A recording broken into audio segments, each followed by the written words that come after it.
ಇನ್ನು ನಟ ಕಮಲ್ ಹಾಸನ್ಗೆ ಬಾನು ಮುಷ್ತಾಕ್ ಕೂಡ ತಿರುಗೇಟು ಕೊಟ್ಟಿದ್ದಾರೆ. ಕಮಲ್ ಹಾಸನ್ ಮಾತಿಗೆ ನಾನು ಉತ್ತರ ಹೇಳಿದ್ದೇನೆ. ಕನ್ನಡಕ್ಕೆ 8 ಜ್ಞಾನಪೀಠ ಪ್ರಶಸ್ತಿಗಳು ಸಿಕ್ಕಿವೆ, ಇದೇ ಉತ್ತರ ಅದಕ್ಕೆ ಅನ್ನೋ ಒಂದು ಮಾತುಗಳನ್ನು ಬಾನು ಮುಷ್ತಾಕ್ ಅವರು ಹೇಳಿದ್ದಾರೆ. ಬೂಕರ್ ಪ್ರಶಸ್ತಿಯನ್ನು ಪಡೆದಂತಹ ಬಾನು ಮುಷ್ತಾಕ್ ಅವರು ಇವತ್ತು ಬೆಂಗಳೂರಿನಲ್ಲಿ ಮಾತನಾಡ್ತಾ ಕಮಲ್ ಹಾಸನ್ ಅವರ ಹೇಳಿಕೆಗೆ ಸಂಬಂಧಪಟ್ಟಂತೆ ಕೂಡ ರಿಯಾಕ್ಟ್ ಮಾಡಿದ್ರು.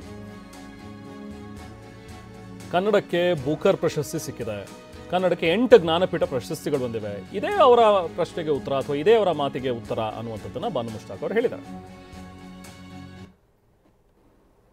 ನೀವು ಕನ್ನಡದ ಬಗ್ಗೆ ಈ ರೀತಿಯ ನಿಲುವನ್ನು ತಳಿತಕ್ಕಂಥದ್ದು ತಪ್ಪು. ಕನ್ನಡದಷ್ಟು ಸಹಿಷ್ಣುತೆಯನ್ನು ಹೊಂದಿರತಕ್ಕಂಥ ಭಾಷೆಯನ್ನು ನಾನು ಇದುವರೆಗೂ ನೋಡಿಲ್ಲ. ಅದಕ್ಕೆ ಕನ್ನಡದ ಸಂಸ್ಕೃತಿ ಕೂಡ ಬಹಳ ಮುಖ್ಯ ಕಾರಣ ಆಗಿದೆ. ಅಲ್ಲಿ ಬಹುಮುಖಿ ನೆಲೆ ಮತ್ತು ಬಹುಭಾಷೆಗಳಿಗೆ ಇರ್ತಕ್ಕಂಥ ಗೌರವವನ್ನು ನೀವುಗಳೇ ಹಾಳು ಮಾಡ್ತಾ ಇದ್ದೀರಿ. ಅದೇ ಅರ್ಥ ಮಾಡ್ಕೊಳ್ತಾ ಇಲ್ಲ ನೀವು. ಇದನ್ನು ದಯವಿಟ್ಟು ನೀವುಗಳು ಅರ್ಥ ಮಾಡ್ಕೊಳ್ಳಿ ಅಂತ ಅವ್ರಿಗೆ ನಾನು ತಿಳಿ ಹೇಳ್ತಾ ಇದ್ದೆ.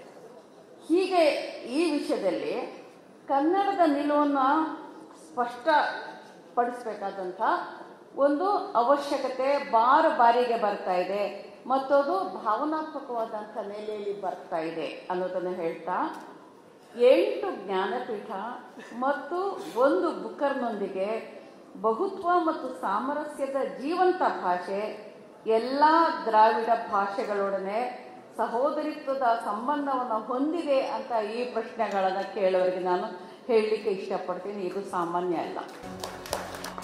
ಅವರ ಜೊತೆಗೆ ಮತ್ತೊಂದು ಬೂಕರ್ ಪ್ರಶಸ್ತಿಗೆ ಭಾಜನರಾದಂತಹ ದೀಪಾ ಬಸ್ತಿಯವರು ಅವರು ಕೂಡ ಮಾತಾಡಿದ್ರು. ಕಮಲ್ ಹಾಸನ್ ಮಾತಿಗೆ ದೀಪಾ ಬಸ್ತಿ ಅಸಮಾಧಾನವನ್ನು ವ್ಯಕ್ತಪಡಿಸಿದ್ದಾರೆ. ಭಾಷೆಯ ಇತಿಹಾಸ ಇಟ್ಕೊಂಡು ಮಾತಾಡೋದು ಸರಿಯಲ್ಲ, ಭಾಷೆಯ ವಯಸ್ಸಿಟ್ಕೊಂಡು ಮಾತನಾಡಬಾರ್ದು. ನಾನು ಕನ್ನಡದವಳು, ನನಗೆ ಕನ್ನಡ ಮುಖ್ಯ ಅಂತೇಳಿ ದೀಪಾ ಅವರು ಮಾತಾಡಿದ್ದಾರೆ. ಭಾಷೆಯ ವಯಸ್ಸನ್ನು ಇಟ್ಕೊಂಡು ಯಾರು ಕೂಡ ಮಾತಾಡಬಾರ್ದು ಅನ್ನುವಂಥ ಒಂದು ವಿಚಾರವನ್ನು ಕೂಡ ಅವರು ಹೇಳಿದ್ರು. ಆರ್ಗ್ಯುಮೆಂಟ್ ಇದು ಯಾಕೆಂತ ಹೇಳಿದರೆ ಯಾವುದೇ ಭಾಷೆ ಅದರ ವಯಸ್ಸನ್ನು ಕಟ್ಕೊಂಡು ಅದಕ್ಕೆ ಮಾನ್ಯತೆ ಸಿಕ್ಕುವಂಥದ್ದಲ್ಲ, ಅದಕ್ಕೆ ಸ್ಟೇಟಸ್ ಸಿಕ್ಕುವಂಥದ್ದು. ಇದು ಹಳೇದು ಇದು ಹೊಸದು ಅಂತ ಹೇಳುವ ಚರ್ಚೆಯಲ್ಲಿ ಏನೂ ಅರ್ಥ ಇಲ್ಲ.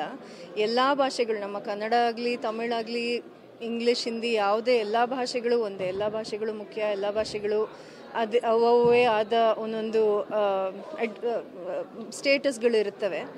ಇದು ಒಂಥರ ಅನ್ನೆಸೆಸರಿ ಆರ್ಗ್ಯುಮೆಂಟ್ ಅಷ್ಟೇ. ಅವರು ಯಾವ ಒಂದು ಸಂದರ್ಭದಲ್ಲಿ ಹೇಳಿದ್ರು ಅಂತ ಹೇಳೋದು ನನಗಷ್ಟು ಗೊತ್ತಿಲ್ಲ. ಆದರೆ ಒಂದು ಭಾಷೆಯ ಒಂದು ಏಜ್ನ ಹಿಡ್ಕೊಂಡು ಅದನ್ನು ಈಗ ಹಳೆಯ ಇನ್ನೂ 3000 ವರ್ಷ ಹಳೆಯದು 2000 ವರ್ಷ ಹಳೆಯ ಒಂದು ಭಾಷೆ ಆದರೆ ಅದಕ್ಕೆ ಅದರ ಬೆಲೆ ಜಾಸ್ತಿ, ಅದಕ್ಕೆ ಸ್ಟೇಟಸ್ ಜಾಸ್ತಿ. ಅಥವಾ ಈಗ 500 ವರ್ಷದ ಭಾಷೆ ಆದರೆ ಅದಕ್ಕೆ ಅಷ್ಟೊಂದು ಬೆಲೆ ಇಲ್ಲ ಅಂತ ಹೇಳೋದು ತಪ್ಪು. ಯಾಕೆಂದರೆ ಅವರವರ ಭಾಷೆ ಅವರವರಿಗೆ ಮುಖ್ಯವೇ. ನಾನು ಕನ್ನಡತಿ, ನನಗೆ ಕನ್ನಡ ಮುಖ್ಯ.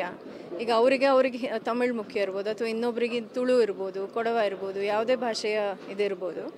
ಇದೊಂದು ಒಂಥರ ಅನ್ನೆಸೆಸರಿ ಚರ್ಚೆಗಳು ಅಂತ ನನ್ನ